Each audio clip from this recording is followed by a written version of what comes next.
LinkedIn. My name is Kat for those that don't know me, and it's my first video, so I'm really excited. Over the last few months, I've had the opportunity to execute multiple online conferences, and due to them all being held on Zoom, I've learned so much about what Zoom is capable of doing in a conference capacity. So that's the reason for my video. I wanted to be able to share with you the top 10 things that you might not know about holding a conference through Zoom. Hopefully this information can be helpful to those learning about online conferences, and if not, just a fairly informative video about doing a conference on Zoom for those that are slightly more familiar. In the video description, you will see links to find out more on everything I'm going to mention, just as I didn't want this video to be too long and bore you with the boring details. So to get started, the first thing that I wanted to mention was the difference between meeting versus webinar on Zoom. Both options have their pros and cons. However, the gist of it is that meeting mode is designed for collaboration and discussion, whereas webinar mode is designed for webinars, as well as panels and other presentations where the audience is there more to listen rather than participate. The capacity for conferences on Zoom really blew me away. For any conference on Zoom, you can have up to 1,000 interactive participants on one meeting room. Absolutely crazy.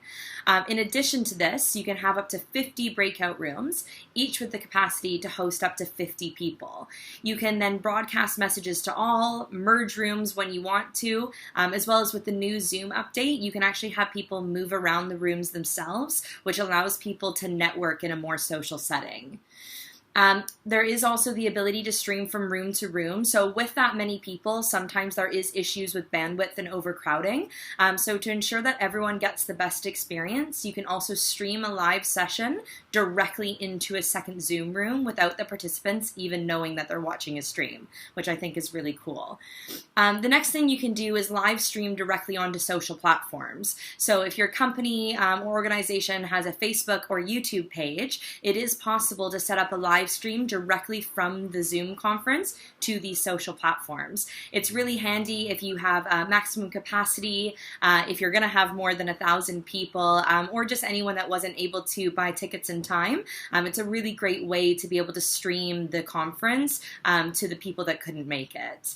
Another thing that I thought was absolutely mind-blowing is live interpretation. So if you're a global brand or you have attendees coming from across the globe, you can provide live interpretation for up to 5 custom languages at a time. So clients can easily switch to listening to the presentation in Arabic, French, Spanish, Swahili, whatever you like, and they can switch it to their own language almost instantly. I've included a company that I've worked with in the past in my notes as well, in case that's something you're interested in.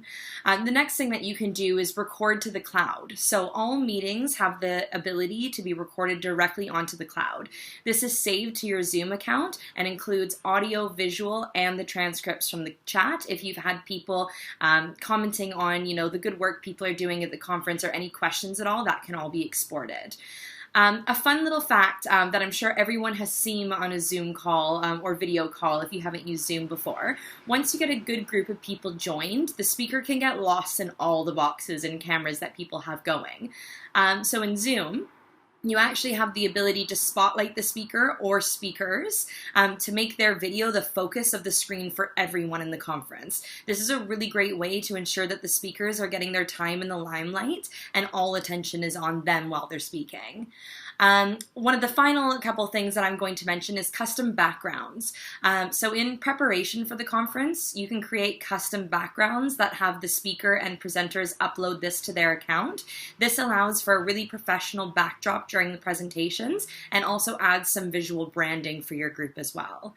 One of the last thing I'm going to mention actually is collaboration platforms. So there is a limit to how you can collaborate on Zoom. However, there are multiple free websites that you can use to create and develop instant collaboration with your attendees at your conference and share the findings live on Zoom while it's happening. I've included my 2 go-tos in the description as well. So in conclusion, those are my 10 did you knows about holding a conference on Zoom. I hope you found it to be quick, interesting, and at least, very least, informative. As I mentioned, I've included links so you can learn more about each of the things I've talked about in the description of the video. And I would love to hear your thoughts on my very first video. So please do pop me a comment down below, and I look forward to hearing from you. Thanks so much.